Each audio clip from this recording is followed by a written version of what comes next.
From rebuilding diplomatic ties and benefiting from billions in bilateral trade to thinly veiled threats and accusations of war crimes, relations between Turkey and Israel have hit their lowest point in years.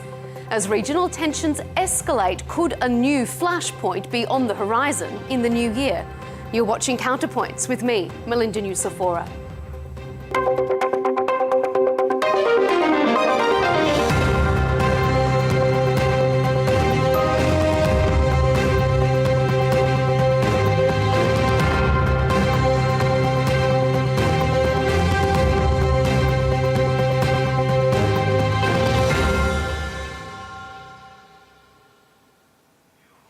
Gaza, Syria, Iran, and now Somaliland in the Horn of Africa. Political powerhouses, Turkey and Israel, are increasingly on opposite sides of regional ruptures. Prime Minister Benjamin Netanyahu gave this indirect warning to Turkey recently. To those who fantasize they can re-establish their empires and their dominion over our lands, I say, forget it.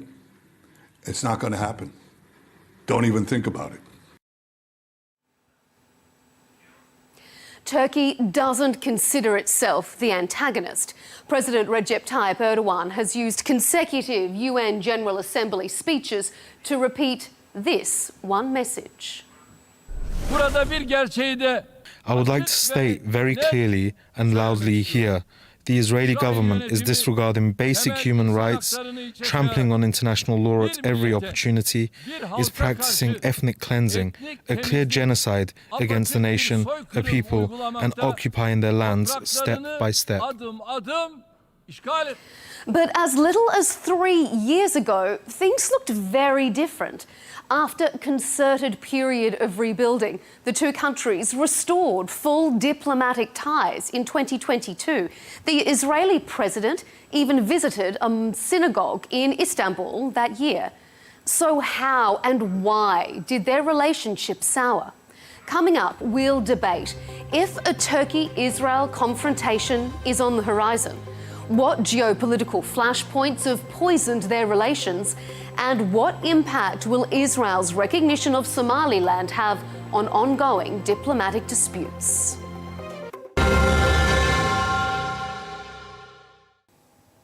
Joining us for this discussion is James Jeffrey, former US Special Envoy to Syria and former US Ambassador to Turkey. Dan Pfefferman is joining us, a co-editor of Middle East 24 and an expert in international affairs and security. And rounding out our panel is Cengiz Ferhat, retired Turkish ambassador who has worked in various roles at the Ministry of Foreign Affairs. Gentlemen, welcome to Counterpoints and thanks for being with us. Well, the region has seen an incremental collapse of the diplomatic relationship between Israel and Turkey in recent years. It took about a decade to repair and restore the diplomatic ties, but in less than 3 years, it appears that's all been undone. Turkey has imposed trade restrictions, airspace bans, and there's been a near total diplomatic severance on both sides. Cengiz, let's start with you first. In recent years, we've seen various red lines crossed without many international consequences. Is a Turkey-Israel conflict, direct or indirect, on the horizon? Thank you, and good to be with you again. Now, concerning a direct conflict, a war of some sort, I don't think so. I don't rule it out, but I don't think so. But concerning indirect confrontation, I think it's already ongoing. It's happening on the ground in many fields. When you look at what's happened in Syria, when you look at what's happening in Cyprus, in the Eastern Mediterranean, etc., it's already happening. When you look at things from Ankara's perspective, you see that in Syria, Ankara wants a unitary state, wants the Syrian government to be successful. We want to see that a new parliament is formed, a democratic sort of government comes into force, and it's a running, stable country. And what we see is a destabilizing Israel in the region. its efforts concerning the Eastern Mediterranean, how it's acting with the Greek Cypriots, with Greece, how it's acting with the minorities in Syria, how it's supporting the SDF, PKK in Syria, etc., is all destabilizing for our region in terms of Ankara. But when you look at what Israel has been doing also in Somaliland, for example, that's another step in the destabilization efforts of Israel as we see it from our perspective. Okay, I'll bring Dan in here now for a comment and a reaction to some of those statements. What do you make of what Cengiz has been saying is an indirect conflict between Turkey and Israel already happening? Thank you. I don't know if I would call it a conflict. I will talk about it as a rivalry. I will talk about it as a conflict of interest at the moment that doesn't necessarily need to exist. And so you see tensions, certainly. You see a kind of maneuvering, both geopolitical, economic, military maneuvering. But I think, and I certainly would hope, both leaderships, the Israeli and the Turkish leadership, would be smart enough and wise enough to avoid any kind of direct conflict. You're talking about probably the two most competent and powerful militaries in the region. You're talking about two very close allies of the United States and of the West in many regards. And you're talking about two countries that have had very close historic, strategic, economic, intelligence, diplomatic ties that have been cut off recently. What we're seeing has been sort of an about-face on behalf of the current Turkish leadership, which has been in power for over 20 years in this regard, and has sought to frame itself as sort of the counterweight to the West in some regards, as a counterweight to Israel, as the protector rhetorically, symbolically, politically, financially of the Palestinian issue, the sort of savior of Al-Quds, of Jerusalem. Of course, the Turks used to control the land that is today Israel for many hundreds of years.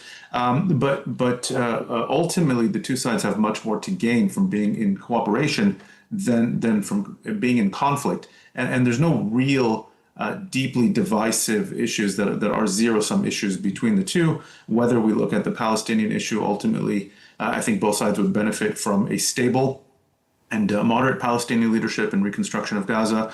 If we're looking at East Africa, there certainly does not need to be any kind of conflict there regarding Somalia and Somaliland. And of course, even in the Eastern Mediterranean, all sides would benefit from economic and infrastructure and energy cooperation rather than competition and rivalry. James, what about you as a former ambassador in that part of the world? Is this an indirect conflict? Is that how you see it? Or is it more, as Dan has framed it, as maybe a bit of a rivalry? And given that both of these countries and both the leaders, Netanyahu and Erdogan, have good relationships with President Trump, where does the US fit in this increasing tense situation? Thanks for having me on. I would agree with Cengiz and Dan. This really isn't a conflict, it's a rivalry. One, it's from the history of geopolitics, not unsurprising that the two remaining last powers standing in the Middle East, with Iran's, at least for the moment, dramatic weakening, are going to rub against each other. And the two areas are, of course, Gaza and Syria. I was in Turkey last week, and somewhat previously I was in Israel, both to raise this issue. And what the Turks told me was, hey, we haven't criticized Israel much over what it's done in Lebanon. It's a specific issue with Gaza on the Palestinian people. And with Syria, we just don't understand what Israel is doing. I think these are fixable. The two leaders, I've dealt with both of them, really do not like each other. That's another complicating factor. The problem is, seen in Washington, there's a bit of a worry that Israel is not doing the kind of geopolitical thinking that we have been so used to with Israel, and also Turkey for that matter, beyond the Erdogan rhetoric over many years. The best example is this outreach to Cyprus and Greece. I'm an expert, if there's anything I'm an expert in my 50 years, is the Greek-Turkish conflict. I don't think the Israelis know what they're getting into. On that one, It is Greece that's the anti-status quo power, trying to overturn a whole series of Greek-Turkish arrangements that the international community supported from literally 1914 to 1960. The Greeks, however, are also smart, and they don't want to provoke a much larger partner. But with the backing of Israel, there will be nationalistic forces in Greece. Look what happened in 1974 with the nationalists on Cyprus, who will provoke a possible crisis. So that's something I think Jerusalem needs to really look at. Cengiz, what do you make of Dan's assertions there? It was the suggestion that it's Recep Tayyip Erdogan's posture, it's his about face that has brought about this deterioration of relationships, that perhaps the blame lies on Turkey's side? Well, if you're going to start naming, I don't think that's the correct path to go down the line. We've been looking at how Israel has been behaving for quite some time now. They haven't had any big issue with Turkey, and we had very close relationship, as Dan stated before as well. But these, in the last couple of years, and especially after the massacre of 7th of October, the Israeli government, the current government, which is behaving in a very ultra-right-wing attitude, has gone down a path that is uncontrollable. I see it like a truck going downhill with no brakes. As Ambassador Jeffries said, they're getting into areas which they were not involved in before, thinking, yes, you know, if you're going to talk against me, then you're my enemy. If somebody talks against you because you're doing something bad in Gaza, you don't have to go and put a stick in a running bicycle. Now, concerning Cyprus and the Eastern Mediterranean, they're really going into a powder keg with a torch in their hands. And this is going to be very dangerous. They've been supplying Greece and the Greek Cypriots with heavy armaments able to hit Turkey. So when we're talking about conflict, I'm not talking about actual conflict, but indirect preparations for a conflict. Maybe I could rephrase it in that way. In Syria, they hit bases where Turkey was going to come in and help the government of Syria. These are bases that were given to Turkey to use in Syria. They hit these bases where Turkish preparations were ongoing, for example. And this has been highly publicized in the Israeli media. We hit the Turks, we hit the Turks. Now, if you're talking about having economic, cultural, societal interlinkages, which is the way we should go down the line, I agree with Dan on that one. And I agree with Ambassador Jeffries completely. I think both Israel and Turkey have to sit down and talk and compromise. There's no need to have an Israel, from the perspective of Israel, a completely downgraded Syria, a fragile state, maybe divided into 4 or 5 different pieces, so there could be no threat to Israel. Listen, a unified Syria under the current government would, or maybe some other government that's going to come into force, but a unified Syria will not be a threat as it currently stands to Israel anyway.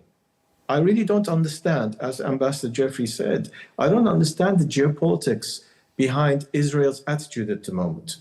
You're going after weak linkages. You're going after people who are, or countries or entities that are much weaker than you, and you want everybody to be destroyed and divided, conquer and rule. This is new colonization. This is not the geopolitics that Israel should be pursuing. Okay. We should rather sit down. Let me jump in there real quick. Go ahead. That is, we don't know what a unified Syria under al-Shara will turn out like. There is some possibility that it will be hostile towards Israel, although all of the signs so far have been that they're very careful. And they might invite the Iranians back in. But I can promise my friends in Israel, if you have a divided 2 or 3 fighting, squabbling elements or parts of Syria, essentially what we had during the period 2011 and to 2024, trust me, you will be dealing with Iran and Hezbollah back in Syria, period. So, Dan, jump in there. What's your take on that? Is Turkey really a threat, or is Israel just trying to provoke weaker neighbours in an effort to try and break the current balance of power in the region? Well, I think the truth here lies somewhere in the middle. We have to look, first of all, I would push back at the kind of use of any kind of neo-colonialism leveraged at Israel. I don't think Israel has the size, the power, or the mindset to do any of that kind of shaping in the region, but it is a stronger, more powerful, larger country than it used to be, and it is trying to find its space. Israel's moves are largely defensive in nature, trying to either build alliances around where it senses there are threats.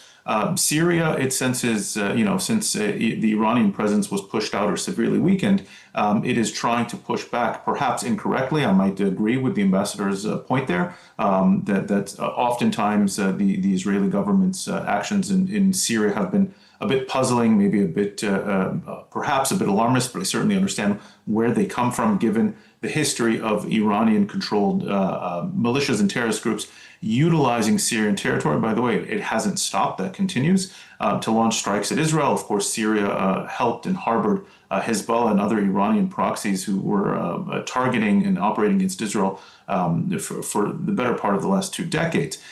In this sense, I think there's a lot of ample room for Israel and Turkey to be working together rather than in rivalry, because ultimately a stable Turkey that doesn't threaten a stable Syria that doesn't threaten Turkey or Israel is in both countries' interests, and I think keeping the Iranian presence out is of importance. But what I think the ambassador downplays here is the aggressive tone and the kind of harboring of Hamas that the Turkish government has taken in recent years, using incredibly provocative language against the Israeli government, against its actions, against its policies vis-a-vis the Palestinians.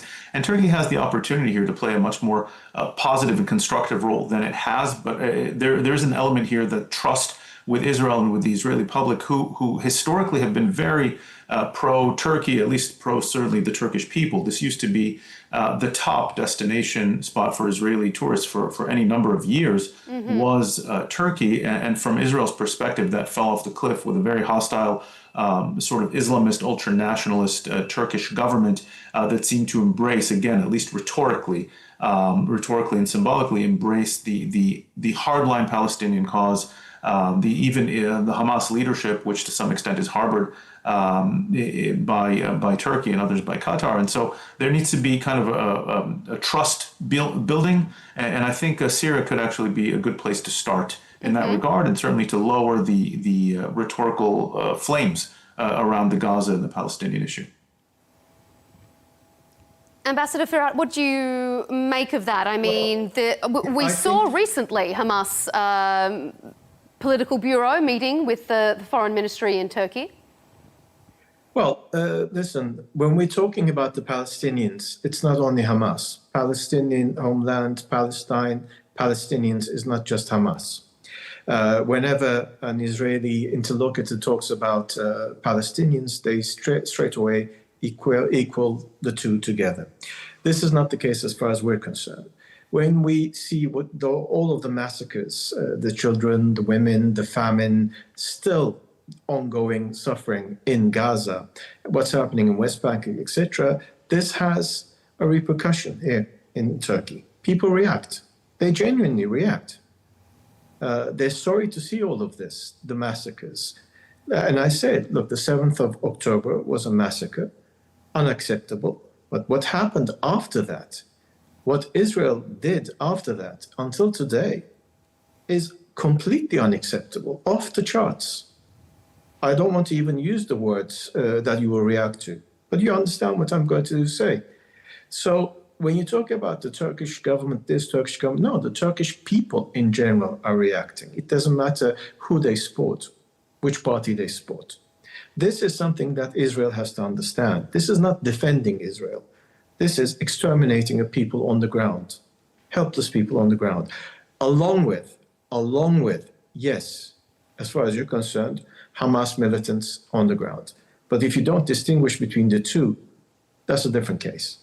If you attack other countries like Syria, if you arm the southern Cypriots, if you arm Greece against Turkey, these are all hostile actions as far as we're concerned.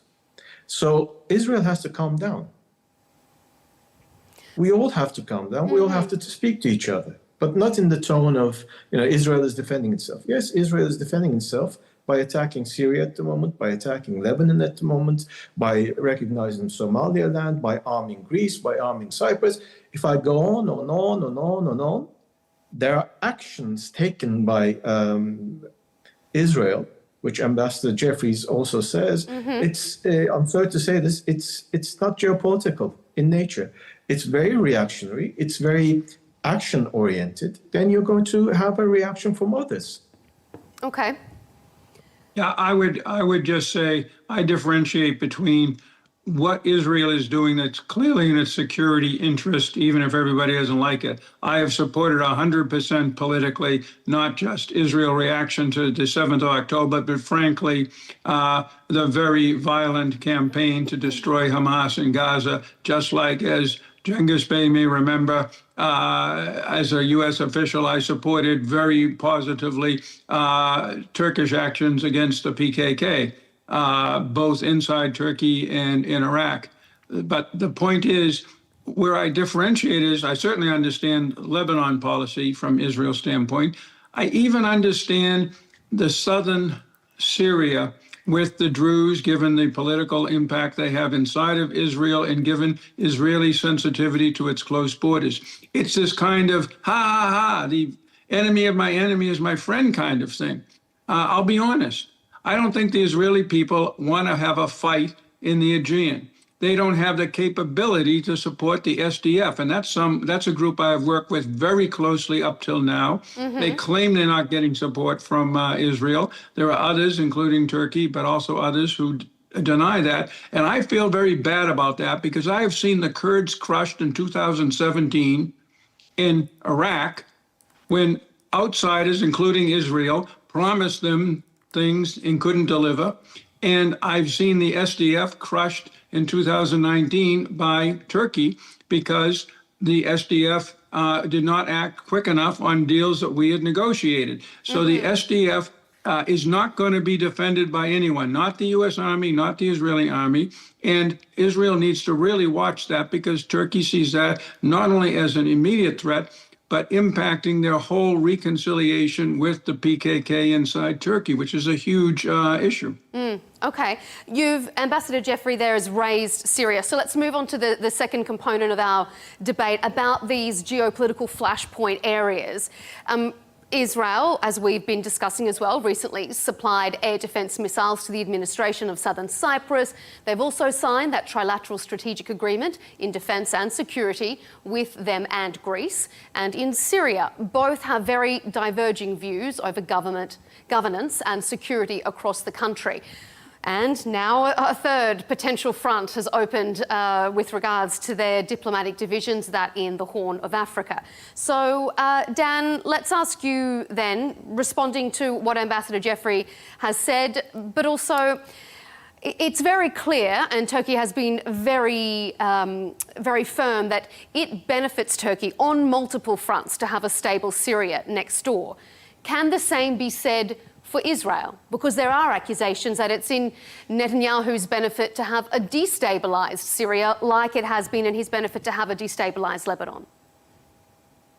Well, I would say I think Israel is still trying to find its feet on Syria. It still doesn't know what to make of the al-Shara administration. And I think you would need to see more back-channel dialogues and maybe more positive international kind of mediation here in this sense. Israel doesn't necessarily lose anything. In fact, it could benefit if there is a stabilized and secure and centralized Syria. The question is what would be the nature of that Syrian government? And I think the region would have to forgive Israel for being suspicious of someone who is a former Al-Qaeda terrorist on the U.S. wanted list, someone who until recently has changed. And yes, people can change, people can grow up, etc. We're all aware of how leadership can change in that regard.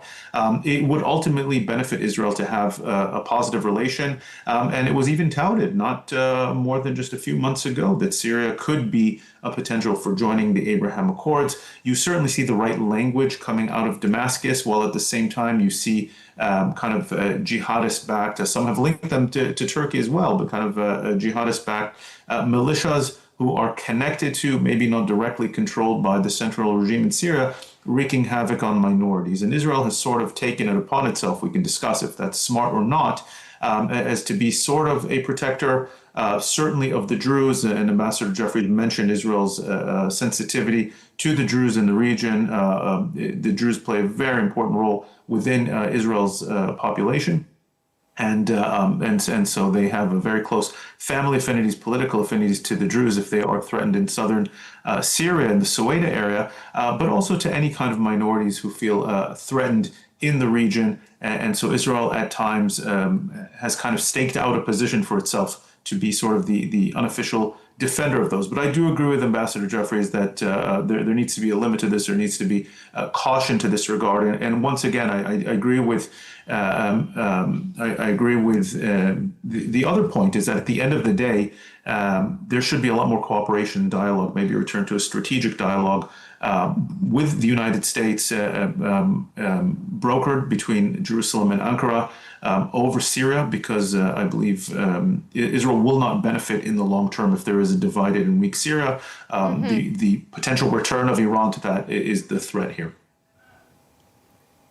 Ambassador Farhat, what do you think? I mean, is it that there is a need for Israel to feel more trust in this new regime, or does Turkey see Israel's defense of the Druze community differently?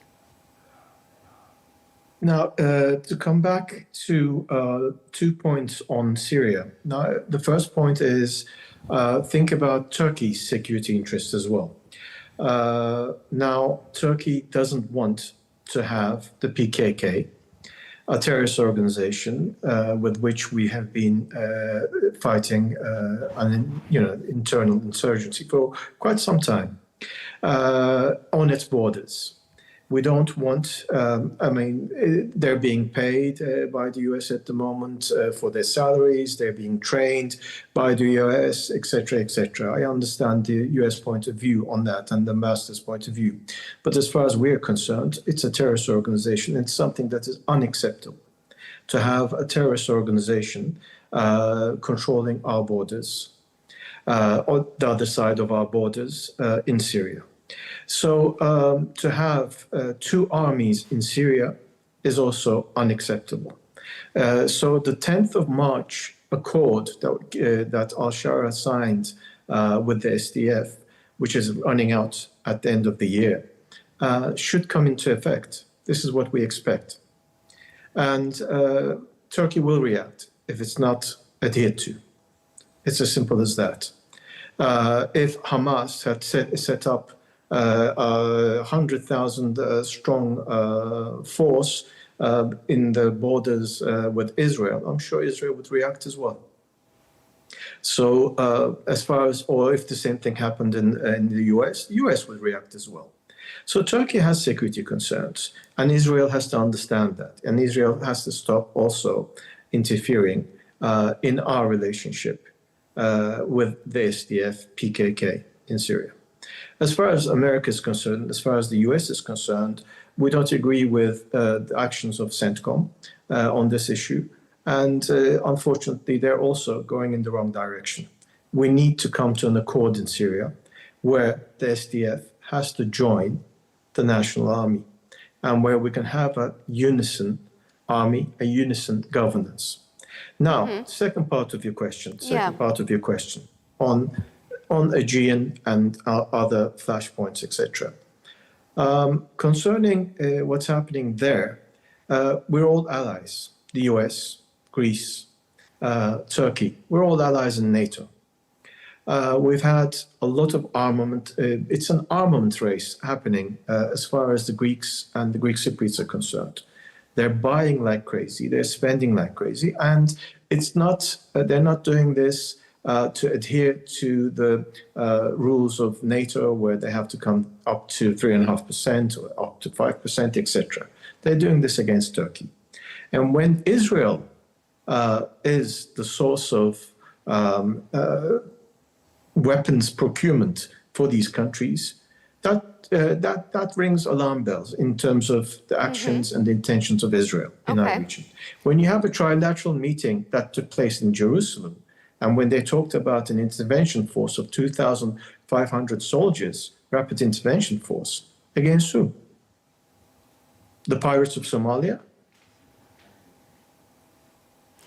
Ambassador Jeffrey, I see you smiling there. What do you make of that? I mean, I want you to comment on two things. First of all, I want to go back to what was said a little bit earlier about, do you think that for as much as Syria is saying that maybe they're considering joining the broader Middle Eastern pact known as the Abraham Accords, is that just lip service to President Trump? Because it seems like Syria and Israel are a long way off from that. And also, is Israel inserting itself into this Eastern Mediterranean powder keg, as we heard Ambassador Ferrer describe it, purely to sort of thumb their nose at Turkey? I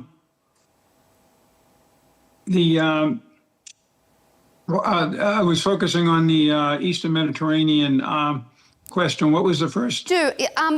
Abraham Accords. Is Syria really likely to sign up, or is this lip service to President Trump? I mean, does Israel honestly think that it's going to? I'd ask the Israelis that. I don't think Trump thinks so. I think that everybody understands that the country can't sign up to the Abraham Accords as long as the Golan Heights issue remains unresolved between Syria and Israel. But we could get Syria to sign up to essentially a new version of the 1974 ceasefire agreement between Israel and Syria. That's what I know the Trump administration is working on. On the Eastern Mediterranean, again, my problem is, and look, I've spent much of the last 2 years defending Israel, and I understand their problems, and I would just use Cengiz's language, and actually Cengiz used it himself. How would you feel if you have a large terrorist force on your border? Well, Israel had a 30,000 strong terrorist force, Hamas, on its border. And what it saw is, and I haven't gone into this yet, but not just the Turkish people being outraged at how Israel reacted. I disagree with that outrage, but I have to admit it was common throughout the Arab world and throughout Europe as well. It was the extraordinary rhetoric of President Erdogan. And Cengiz, you know that, I know that, most of my Turkish friends know that. He has been a godsend in many ways for Turkey and its role in the world, but his rhetoric gets him in trouble all of the time. It got him into trouble for almost half a decade with his Arab neighbors. It gets him in trouble with the American administration, and it gets him in trouble with Israel. And it's an added factor. To the Eastern Mediterranean, what I would say is, look, the European Union has two members, Cyprus and Greece, that have this constant conflict with Turkey. But the European Union has learned how to deal with that. They give verbal support to Cyprus and Greece, but knowing how important Turkey is and knowing the reality of many of these disputes, as I said, the Greeks are the anti-status quo country. They rejected the Annan Plan in 2004 for Cyprus, for example. The EU keeps it to rhetoric. They haven't talked about, even though they're allies and partners in the EU, they don't talk about joint military forces or any of this foolishness. And I just say, because I was the Greek desk officer, just like I have been for many years working with the Kurds in Iraq and Syria. I don't want to see my friends go down the route that the Peshmerga went down in 2017 in Kirkuk, and the southern Lebanese Christians went down in 2000. I normally trust Israel more than most countries, but on some of its little partners around the region, I don't think Israel can deliver, and I think they're making a mistake, both the partners who sign up for this and Israel. Dan, is Israel making a mistake? Well, Israel certainly makes some mistakes. I'm not going to pretend that they don't. But again, we have to talk about what? If you're talking about bolstering the relationship with Greece and Cyprus, certainly there is an element of the rivalry, the perceived common threat with Turkey, but it doesn't need to be that. There's also just growing economic trade, cooperation on gas. A quick reaction force of 2,500 soldiers serves many purposes, and one of them does not need to be Turkey. Certainly, it can be pirates, it can be forest fires, it can be other kinds of terror threats in the region. And so once again, Israel should definitely be cautious here, not to wander into a powder keg, as my colleagues here have called it.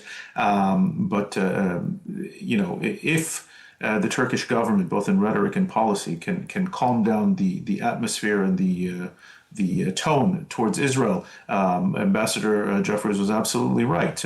If Israel and other countries would have responded to Turkey's actions on the PKK as Turkey responded to Israel's reaction to Hamas or to Hezbollah, as we say, they would see exactly the suspicion and the kind of frustration that Israel feels when it's not supported. But once again, I go back to my original point. There is not a single issue of exclusivity or a zero-sum game between these two countries. Cooperation on security, intelligence, economic affairs has long existed. And I think we can go back to that.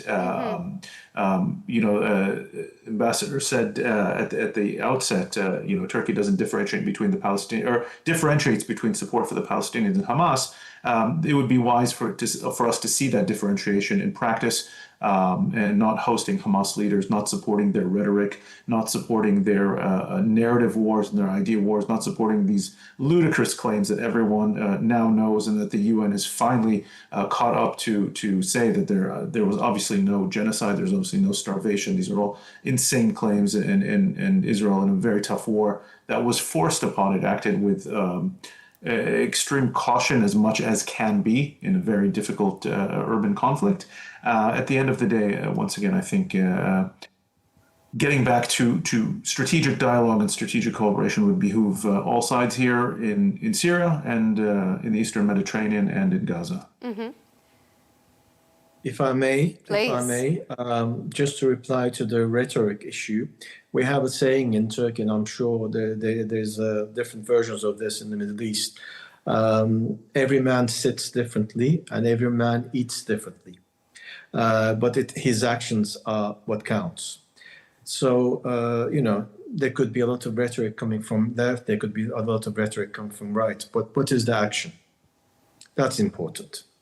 We haven't gone directly and done anything directly against Israel, to the extent that Israel, as I've mentioned during this program, has been doing concretely action-wise with this trilateral agreement with Greece and Cyprus, what's happening in Syria, etc., etc. Not to the same extent. The support to the Kurds, we can go on and on and on. We're not here in this program to be going down a line of, blame game.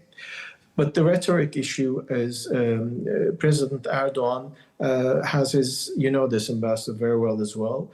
This is how he speaks internally towards his audience. This is how he speaks externally. He doesn't change his speech. Does it create problems? Maybe it does, maybe it doesn't. But what differs is that the Turkish state, as you know very well, has a long tradition, and the state does actions. So let's look at what the actions are. Right now, the state of Israel is going through a time where its actions are causing a lot of problems for Turkey. And it's causing a lot of discomfort in the region. It's causing a lot of disrupt in all spheres. You need to calm down a little bit as far as Israel is concerned. Mm-hmm. Okay, we're talking about flashpoints, so let's discuss the most recent one, because on Friday, Israel became the first country to recognise Somaliland as an independent state rather than part of Somalia's territory. The decision was met with widespread condemnation from Egypt, Saudi Arabia and from Turkey and many other regional countries as well, who view it as an attempt to destabilise Somalia and could potentially lead to another conflict. Now, we know that Turkey has huge investments and long-standing relationships with Somalia, and some commentators are viewing this as an attempt to disrupt Turkey's activities in that part of Africa. Dan, why has Israel decided to take this decision now? Well, I'm not sure why Israel decided to take the decision now, but it's a very logical decision from Israel's perspective, and hardly because of Turkey. It's more because of where Somaliland is situated. First of all, Israel has a general policy that any Muslim nation or Muslim majority nation that reaches out its hand in peace and warmth from Israel will receive a very warm response. And so, kind of whether you call it the Abraham Accords or whether you call it General Israel's proactive foreign policy in that regard. Secondly, it's kind of ironic to hear claims of destabilization when Somaliland seems to be the only stable, functioning, semi-democratic, and certainly not a harbor or a function of radical Islam in that part of the region. So you're talking about the only stable part, a part that is a different tribe from the rest of the greater Somali region. And I find it almost ironic, maybe comical, that the same forces that seem to be very aggressively criticizing Israel, even pushing Israel or boycotting Israel over its unwillingness to recognize any kind of Palestinian independence, are the same ones denying the Somalilanders independence in that regard. And so I think here everyone should be here working together. If anything, I would see it as an Israeli move geopolitically in terms of its closeness and proximity to Yemen and to the entrance to the Suez Canal, where Israeli shipping has been threatened over recent years. And of course, as the Houthis have declared themselves to be a strategic threat to Israel, it's much closer. And of course, Israel has long had positive ties with Ethiopia, who has strong relations with Somaliland behind the scenes, the UAE, as does well. And so, yes, there might be kind of a chess match. I've heard this described by some Israeli analysts, a chess match move vis-a-vis Turkey and its regional positioning, but I would view it more as just a broader expansion of Israeli interests and more in the Yemen context than in the Turkish context. Cengiz, do you want to jump in there? Is this just purely logical from Israel's point of view? Well, if you listen to the explanations coming out of Israel, it's logical from their perspective. I would say it's quite illogical and again destabilizing. There's a couple of things you can mention. One is that you can mention, okay, Turkey is present in Somalia, so Israel is making this move. The Houthi issue, Yemen, of course, it's there. But as far as Israel is concerned, I don't think you have any problems in dealing with the Houthis, with the alliance in the Red Sea as well. Now, Somalia has erupted. They're reacting like crazy. In Somaliland, it's not a unison entity itself. There are different pockets that don't agree with Somaliland, first of all. Then you have the Arab League, all of the Arab states. You have the European Union. You have Egypt, Turkey, everybody saying what Israel just did is unacceptable. And it's going to be taken to the UN Security Council. Of course, probably the Americans will probably say, they'll dampen it down. But this is an illogical move in terms of politics, normal politics. But Israel has been doing this, and I'm afraid this is the problem. If you continue going down this path of disrupting the neighborhood, of disrupting everybody around you, you're going to get reactions. James, is this a logical move from Israel, or is it provocative? Again, it's in the eye of the beholder. Give us your expert opinion as someone who's worked as an ambassador in that region. I mean, is it destabilizing? Can we expect a reaction? I wouldn't advise my government to do this, and the reason is that it's opposed by many countries in the Middle East and Turkey. We can leave aside the Europeans who represent serious security benefits or possible problems for Israel. For what I don't see is a significant security benefit. But again, the Israelis can decide on that. But more importantly, the issue that we haven't talked about so far is how President Trump sees all of this on a day that he's meeting with Prime Minister Netanyahu. Most of the signaling I've gotten is that they are concerned about the net sum of these Israeli actions. They want Israel to have better relations with the Gulf states, with Jordan and Egypt. They certainly want to have better Israeli-Turkish relations because Turkey is not only important and is acting to some degree on the U.S. request to deal with Hamas on the Gaza issue. It's important for the stabilization of Syria and thus to keep Iran from reemerging the Shia crescent. And it also is critically important for the Ukraine war and for the Caucasus. These are all hugely important areas for the Trump administration, and Turkey is the first or second address in most of them. That has to be taken into consideration too. But I don't think that Somaliland, I worry less about than other Israeli moves, as I said, in the Eastern Mediterranean that really do impact, or with the SDF, that impact in a serious way Turkey's correct view of its own security. Gentlemen, we're out of time, so we will have to leave it there. But we are going to have further discussions and debates on Somaliland, on Counterpoints during this week. So tune in for some of those broader discussions. It's been a really interesting debate to have all of you here. James Jeffrey, former US Special Envoy to Syria, Dan Pfefferman, co-editor of Middle East 24, and Cengiz Ferhat, retired Turkish ambassador. Thank you for your time on Counterpoints.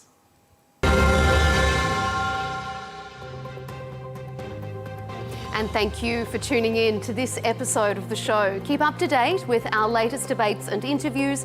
You can subscribe to Al Arabiya English on YouTube and, of course, follow us on X and TikTok. We'll see you next time.